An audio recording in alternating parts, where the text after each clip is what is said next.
Indiana. How about that? 108-91 in a score. It was actually, the final score was closer than the game would tell you. The Pacers at one point led by as many as 32. After, by the way, going down 10-2 to Oklahoma City, Jalen Williams hitting shots. It's like, OKC's about to wrap this up, as I kind of thought they would coming into this game. Nope. Get themselves off the carpet. Halliburton finally is hitting his threes despite being a little bit gimpy. He didn't look 100%, but played much better than he has been. And the Pacers push the pace and get the job done. So I'll talk about Oklahoma City and their side of it, because I got a lot of things to say about the Thunder, because I was very, very disappointed in what I saw. But from Indiana, it's funny. I was thinking about, is there a comp for this? For a team to go on a deep playoff run, not have a clear, defined superstar, and win the championship?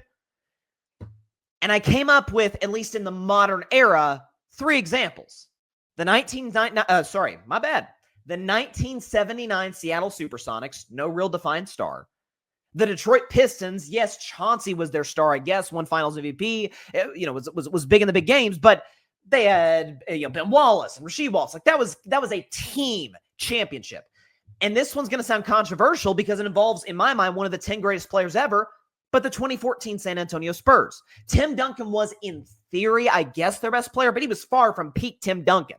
Manu Ginobili and Tony Parker, far from it. But you had an emerging Kawhi Leonard. You had, Boris Diaw, Patty Mills, and a lot of these guys that were huge, well-coached team Popovich. That's what this team would be. Because if you're looking throughout this series, and again, classic Pacers box score. You just look down, okay? So you look at this far as starting lineup. 16 for Siakam, 17 for Nembhard, 10 for Nesmith, 14 for Halliburton, 3 for Miles Turner, 1 of 9 shooting. Has kind of been par for the course for his finals. Miles Turner's not been good offensively in this series. We'll see if he shows up in Game 7 on Sunday. But then you look at the bench. Leading scorer for the Pacers was a bench guy. Obi Toppin gave you 20. TJ McConnell gave you 12. You even had Shepard come off the bench. He had a buzzer-beating 3 in the third quarter. He had 7. Benedict Mathurin, by the way, gave you nothing. He had 2 points and 1 for 6 shooting. Like, it's the depth of this team. We know that's the story of the Indiana Pacers. But again, we talked about this entire series throughout the playoffs that, man, when they get you to play their game, they're really hard to stop. What I think is fascinating, I think that they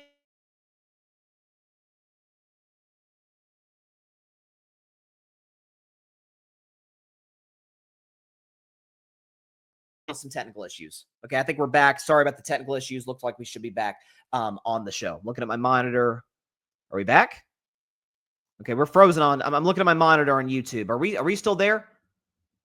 Okay, we're back. All right, perfect. Back to what I was saying, though, is that you see historically, or at least with this Pacers team in the here and now, these great offensive high-powered teams kind of tend to struggle on the defensive end. And you look at the offensive ratings for these squads, or you look at, the overall rating for these squads, 110, 109. That's like worst team in the NBA level. This has been an evenly matched series throughout. And I think has told us the story of what these two teams have been throughout the season, where it's, yes, Oklahoma City's been dominant. 68 wins, MVP of the league, Shai Gilgeous-Alexander. But at some point, we got to give Indiana their love. Second best record since the turn of the new year, 2025. They got the same record as the Thunder, 15-7. You can make the case that their path to get here was harder than Oklahoma City's. They had to go through Milwaukee, who was not a good team, but they had the second best player in the world in my mind in Giannis Antetokounmpo, who, by the way, was awesome. 33, 15, and 6 for that series on 60% shooting. Like, Giannis was amazing in the regular season, actually got better in the playoffs. Didn't matter. Pacers took him out in 5. Halliburton hit the layup in the crazy Game 5 comeback. Round 2, again, I never bought Cleveland as a championship contender. I saw them as a 60-win, 2015 Atlanta Hawks style team. But that's still the 1 seed with the second best record in basketball, and you gentlemen swept them and won every single game on the road. That's impressive. Eastern Conference Finals, Knicks were favored to win. They had just taken out the defending champion Celtics and had all this momentum, had home court. Looked like they were about to win Game 1. Pacers mount a comeback. Aaron Nesmith turns into 2016 Steph Curry. Halliburton prematurely does the choke sign. Obi Toppin and the Pacers get it done in overtime, and they go on to win in 6. It's been a more impressive road in my mind to get there. Not to take it away from Oklahoma City, because their road to get here, they've had to go through past champions, in certain respect, like the Pacers have, going through Milwaukee. The Thunder went through Denver.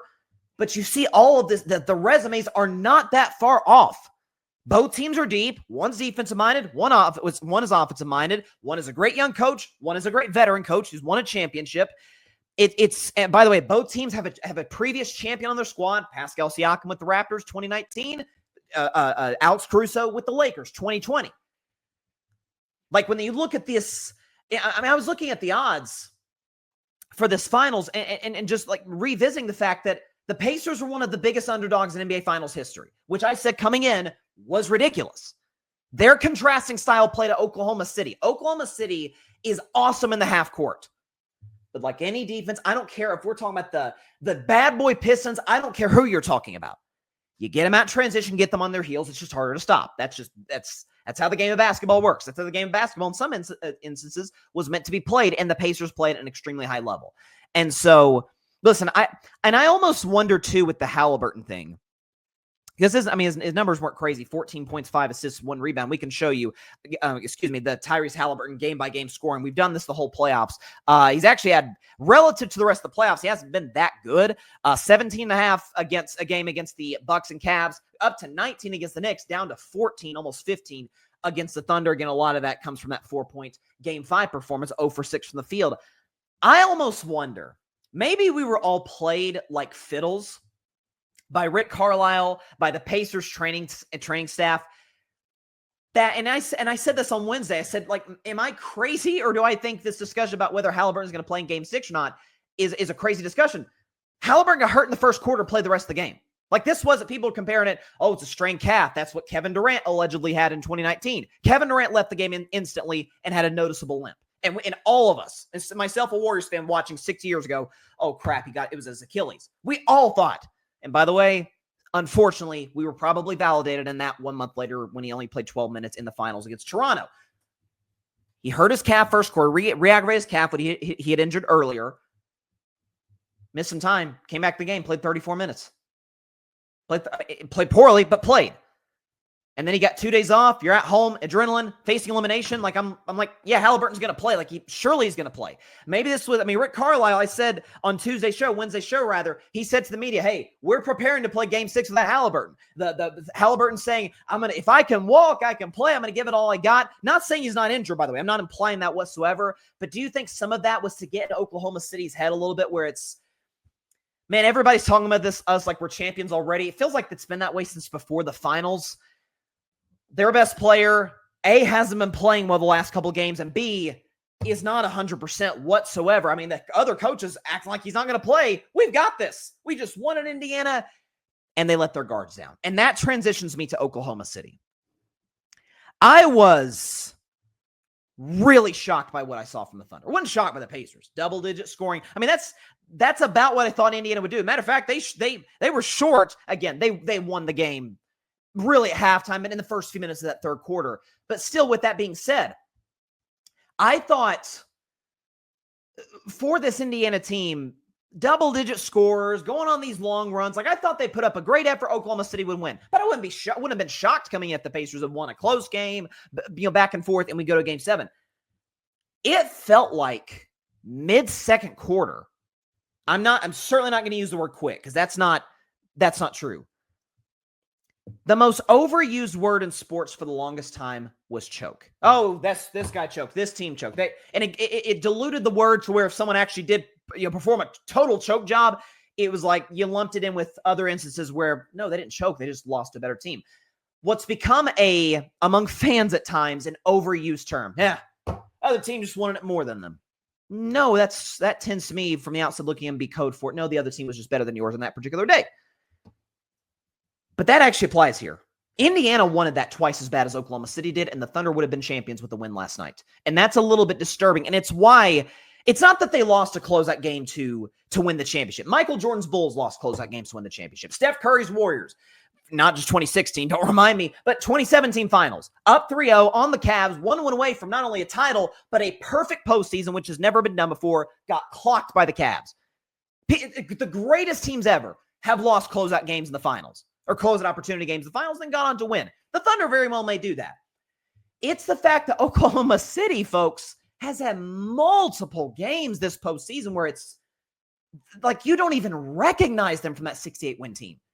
They were down I think 27 points to the Memphis Grizzlies before Ja Morant went in game 3, by the way. The 8 seed Grizzlies, who were one of the worst teams in basketball for a month plus going into the playoffs, 8 seed, get the Thunder were getting the doors blown off them. Ja Morant goes down, the amount of furious comeback, and it's like, oh, that a good win. You're going to win the series. We knew that coming in, but not great. Round 2 against Denver. Game 6, they're up at halftime. It kind of fall apart in the second half. Game 3 at Minnesota. You can say Minnesota was desperate. But again, and I mentioned this last night in our post-game reaction show on the grid with my man Arthur Hurst and my man Paris Brown, no team in NBA history has ever won a championship with a 40-point playoff loss on their resume. It's never happened before. There's been some 39-point losses, never a 40-point loss. OKC up 2-0. Shea's just been awarded, in my mind, rightfully so, league MVP. They go to Minnesota. They don't lose to the Timberwolves. They lose by 42 points. Get the doors blown off them. Come back, win game 4, win game 5. And then last night, this isn't up 3-0 on the road. We've got game 5 at home. It's no. This is a game 6 opportunity. Other team is desperate. They know they can still win the championship. Just win 2 games in a row. Pacers have done it multiple times as playoffs. And if you lose, you got the game 7 on your home floor. It's a real home court advantage for OKC. But you've got to play a game where there's mutual pressure all the way around, as opposed to there was infinitely more pressure on Indiana to win game 6. By definition, they lose, they're done. OKC loses. There's a game 7. I was just really disappointed with listen, Chet Holmgren was bad. I mean, was he 2 for 9? Yeah, 2 for 9 with 4 points. Chet has had a bad series when it comes to, finishing at the rim. That's going to be something he's got to address in the offseason. I don't necessarily think that in and of itself is a weight thing, which was a big concern for Chet coming into the NBA. I mean, when he came in the league, I'm like, this guy's thinner than Kevin Durant when he came in. Like, look, does this guy eat? Like, what's going on here? And he's bulked up. He has clearly put on muscle between now and 3 years ago when he was drafted 2nd overall. But you still look at this player and say, he seems to be more of a perimeter player than a guy who can score inside, and that's weird for guys who are shot blockers, who are 7 feet tall. Like that's weird for a guy like Chet Holmgren. And so the bigs are going to be interesting to watch because Miles Turner's the vet on the Pacers, has been pretty good defensively. I think he's the best shot blocker in basketball, but offensively he's been a no-show. And the same could be said about the young guy, Chet Holmgren. So maybe the bigs will be a non-factor once again. Maybe one of the 2 bigs, will decide the game 7 on Sunday. I was just really disappointed by what I saw from the Thunder. Like and Mark Dagnall, they said on the broadcast last night that Dagnall had told, all the Thunder players, hey, like, understand, like, don't look at this from the mindset of, hey, we could be champions tonight. It's another basketball game. And that's how you got to look at closeout games, particularly in the finals. Like, yes, you in the back of your head, man, we've worked all season long, but like the trophy is in the building, the hats and the t-shirts and our families are here. You can't, as hard as it is, you can't let that distract you. It's another basketball game. It's another big basketball game, but roll with what got you there. And I thought throughout, at times, it was funny. We know OKC is the best defense in basketball by a mile, one of the greatest statistically in NBA history. There were times where, remember I talked about in game 2, there was like a specific sequence in the third quarter when Pascal Siakam was guarded by Alex Caruso. Alex Caruso is a great defender. Like, we understand that. But Siakam, who's long, rangy, can beat you off the dribble, just could not create separation whatsoever. I'm like, oh, okay, like that's the Thunder defense that we've seen all season long. I feel like we saw that on the other side. Shea, my man Arthur Hurst pointed it out last night, aptly so. Shea's trying to split the double team. The Pacers were essentially saying, anybody but Shea.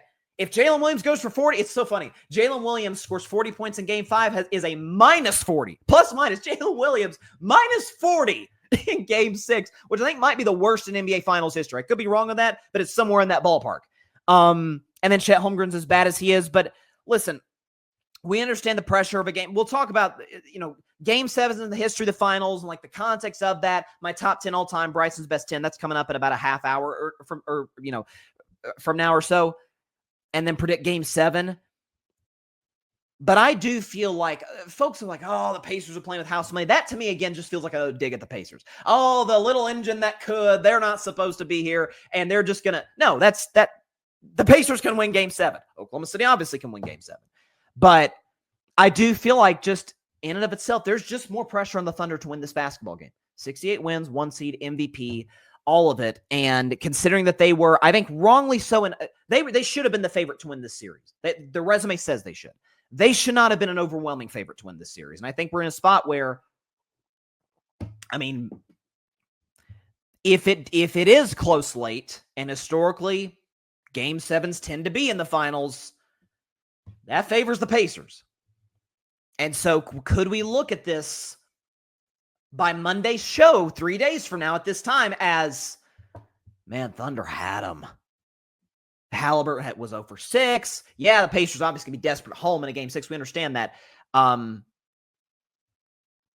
But they sort of were like, I got the Game 7 at home. Like, the effort wasn't there. The intensity, the defense was not there. Couldn't create open shots. By the way, it's the low point in terms of points scored for the Thunder all season long at 91. And then you look at a Game 7. If Indiana wins by 2, it's like, oh, they had them. They had them. Now, I think what that will also say is Indiana was just a better team. They just were. Walk-off shot in Game 1. Impressive win in Game 3. Game 4 was close. Went in the favor of the Thunder because the Thunder are the best player in the series in SGA. Game 5 was a controlling win by OKC. Obviously, Game 2 was a dominant win by the Thunder. Game 6, dominant win by the Pacers. And then Game 7, if it's close and Indiana wins it, I think we'll be looking at this a little different from the Thunder. And the last thing I'll say before we go to break about OKC, because I was initially, and I keep mentioning post-game reaction shows. For those who don't know, on the Grid Network after every finals game, we've been doing a post-game reaction show on YouTube, Twitter, and IG. Definitely check it out. Definitely check it out for Game 7. That's going to be at 10:30 Eastern, 7:30 Pacific time. I was ready to have this and use it for Game 4 because it was the way it was trending. Indiana's up by 10 in the third quarter, and the crowd's into it. Like, it's like, oh, shoot, Thunder about to be down 3-1. I was about to throw this out. And I'll do it today, and certainly if the Thunder were to go down. Again, I'm not saying I'm not picking OKC. I'm not saying I am. I'll predict that game at the end of the show. You'll see. But I went back and looked at dynasties in NBA history because I kept saying this.